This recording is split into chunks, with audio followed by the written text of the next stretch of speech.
আসসালামু আলাইকুম সম্মানিত ভিউয়ার্স। আমি এখন সিলেট বিভাগের হবিগঞ্জ জেলার সোনারগাঁও থানার মোড়ারবন্দ দরবার শরীফে আসছি। আমি আজকে এমন একজন মহিয়সী ব্যক্তির মাজার সম্পর্কে আপনাদেরকে পরিচয় করিয়ে দেব, যার কেরামতির কোনো শেষ নেই। হজরত সৈয়দ সিপাহসালার নাসিরউদ্দিন সাহেবের মাজার এটি। এই মাজারটি পূর্ব পশ্চিমে অবস্থিত। মৃত্যুর পূর্বে উনি ওনাদের বংশধরকে বলে গিয়েছিলেন যে আমার মৃত্যুর পরে আমার কবরটি যেন পূর্ব পশ্চিমে আমাকে দাফন করা হয়। ওনার মৃত্যুর পরে ওনার পরিবারের আত্মীয় স্বজন এবং বিশিষ্ট ইসলামী চিন্তাবিদদের পরামর্শ অনুযায়ী ওনার কবর উত্তর এবং দক্ষিণে কবরস্থ করা হয়। আল্লাহর কি কুদরত! ওনাকে কবর দেওয়ার পরে যখন আত্মীয় স্বজন ওনার কবর থেকে কিছু দূরে আসলো, তখন বিকট একটি শব্দ হলো এবং ওনার মাজারটি উত্তর দক্ষিণ থেকে পূর্ব পশ্চিমে হয়ে গেল। পুরো বাংলাদেশে এরকম পূর্ব পশ্চিমে আর কোনো মাজার আছে কি না আমার জানা নেই। সম্মানিত ভিউয়ার্স, যদি আপনাদের জানা থাকে অবশ্যই কমেন্টস করবেন এবং সেই কবর বা মাজারটি কোথায় অবস্থিত সেটিও উল্লেখ করে জানাবেন। আর ভিডিওটি ভালো লাগলে অবশ্যই শেয়ার করবেন, কমেন্টস করবেন।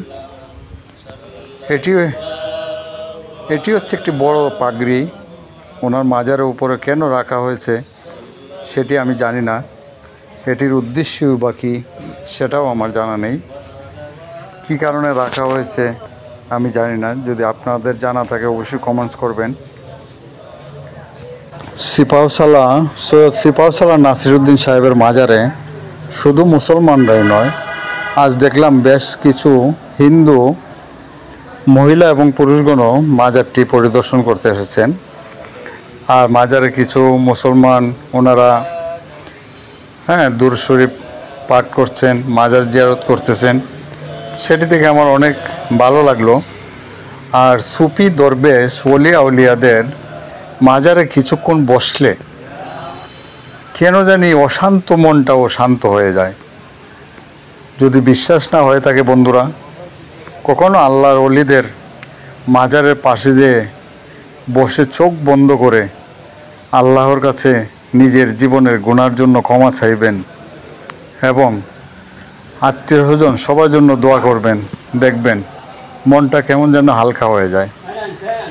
তো বন্ধুরা, মাজার থেকে বেরিয়ে এলাম। এটি মাজারের বের হওয়ার দরজা। তো এতক্ষণ আমার সাথে থেকে ভিডিওটি দেখার জন্য আপনাদেরকে অসংখ্য অসংখ্য ধন্যবাদ। আর এই মোড়ারবন্দের আরও কয়েকটি মাজার রয়েছে, সেগুলো আমি পর্যায়ক্রমে তুলে ধরব। তাই আমার চ্যানেলটি সাবস্ক্রাইব করবেন এবং বেল আইকনটি দাবিয়ে পাশে থাকবেন। আর আপনাদের সবার জন্য আমি দোয়া করি, আমার জন্য দোয়া করবেন। আর কে কোথা থেকে ভিডিওটি দেখছেন কমেন্টস করে জানালে অনেক ভালো লাগবে। আর আমিও কমেন্টসের রিপ্লাই অবশ্যই দেব। এই মাজারে অনেকগুলা জাম গাছ আছে, যেগুলো নাকি গণনা করে শেষ করা যায় না।